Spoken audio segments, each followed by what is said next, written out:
Amen. Que Dieu vous bénisse. Merci pour la chorale. Sans plus tarder, nous pouvons ouvrir nos Bibles dans le livre de Genèse, chapitre 4. Nous allons commencer la lecture au verset 2 jusqu'au 5e verset.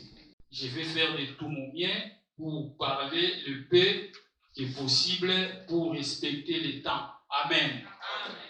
On pouvait même laisser les adorateurs continuer parce que bon, Dieu a sa façon de faire les choses. Quand notre frère Serge a chanté ici, j'ai confirmé le message de ce matin. Frère Serge, tu peux te lever? C'est lui. Merci. Que Dieu te bénisse. C'est moi ici.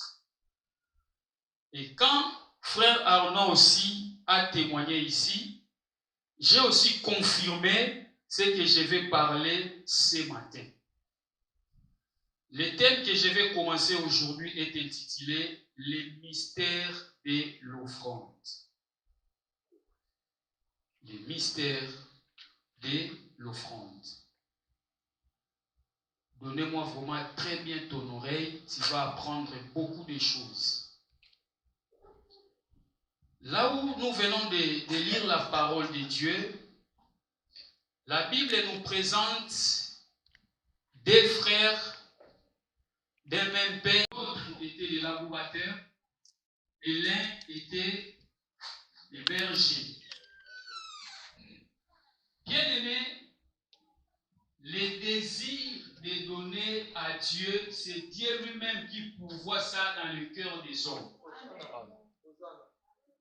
Même Caïn, même Abel, avant de donner à Dieu, c'est Dieu lui-même qui a provoqué ces désirs-là au fond de leur cœur. Alors le problème était maintenant comment? La manière dont l'un et l'autre a donné son offrande à Dieu. Frère Arnold a témoigné ici, le Seigneur l'a sauvé. J'aimerais un peu encourager notre bien-aimé. Il fait beaucoup de choses à l'église ici. Il y a des fois, peut-être que ta prière ne peut pas parler, mais ton offrande peut parler à la place de ta prière. Je recommence en disant ceci. Dans d'autres transports, après Lima, je ne suis pas non plus venu pour te demander quoi que ce soit. Non. Je suis juste venu et prêcher la parole de Dieu. Amen. Dans la Bible, nous avons plusieurs sortes des offrandes. Dans la Bible, nous avons plusieurs sortes des offrandes. Parmi les offrandes que nous avons l'Holocauste.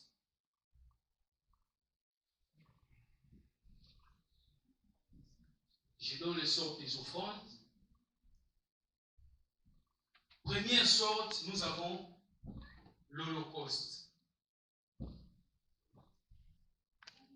Deuxième sorte, nous avons l'offrande du prophète.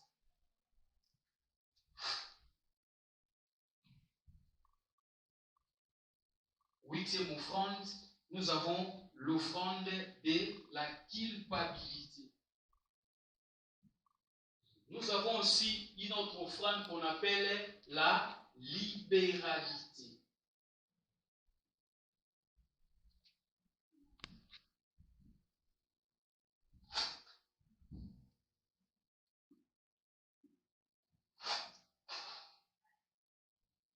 Ça, ce sont les sortes des offrandes que nous allons parler dans les jours qui viennent. J'aimerais dire à quelqu'un ce matin, l'offrande peut arrêter Dieu. L'offrande peut arrêter Dieu.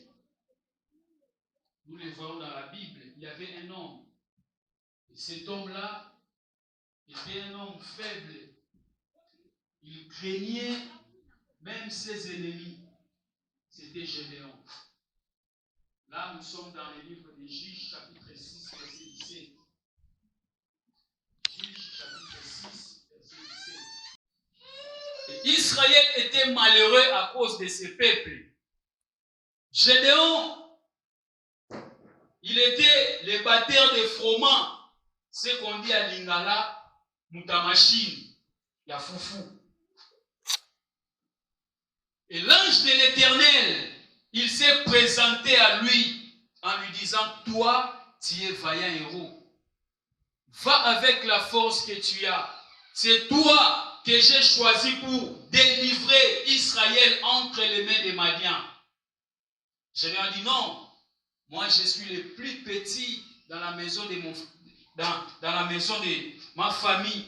Je suis, même ma famille est la plus petite dans la tribu de Manassé. Mais comment moi je peux délivrer mon peuple? Dieu lui a dit, c'est moi qui t'envoie.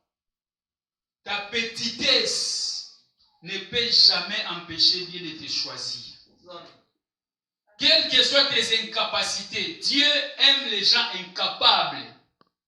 Dieu aime les gens qui sont faibles. Parce que s'il choisit un homme fort, il dira non. Si j'ai fait ça, c'est à cause de moi-même. Dieu aime les gens négligés tels que nous autres ici. Quand on chantait, nous venons de loin. Nous venons vraiment de très loin. Pas en toi. Peut-être on a mis des points. Tout le monde pouvait réussir, mais sauf toi. Peut-être à l'école, tu n'étais pas intelligent. Ça, ce n'est pas le problème de Dieu. Il fait grâce à qui il veut. Amen. S'il veut choisir, son choix n'est pas le choix du monde. Il choisit selon lui. La raison pour laquelle la femme là, non. Sa destinée, c'est où? C'est en enfer. Mais, si vous lisez la Bible, vous allez voir dans la généalogie de Jésus, le nom de cette femme est mentionné. Je parle de Rahab. Une femme négligée, sans valeur. Mais elle a accepté les espions et sa vie était sauvée. Provoquée à cause de quelque chose. Là, je laisse ça pour les gens qui viennent les vendredis. Mais Gédéon a dit à Dieu, je vais faire un signe. Si tu acceptes, reste là, que j'apporte mon offrande. Dieu a dit, donne à Dieu. C'est ainsi que j'aime les musulmans. Les musulmans, pour donner, ils donnent. C'est ainsi que je n'ai jamais vu une mosquée locataire. Ça n'existe pas. Quand nous avons aménagé ici, la personne a un problème avec ton ami, ton frère, et que tu as l'offrande. Tu veux offrir à Dieu. La Bible nous dit, ces versets souvent est mal compris. Mais c'est clair. Matthieu chapitre 5, verset 23. La Bible nous dit ceci. Avec ton prochain, Dieu dit ceci. Prends ton offrande, ne rentre pas.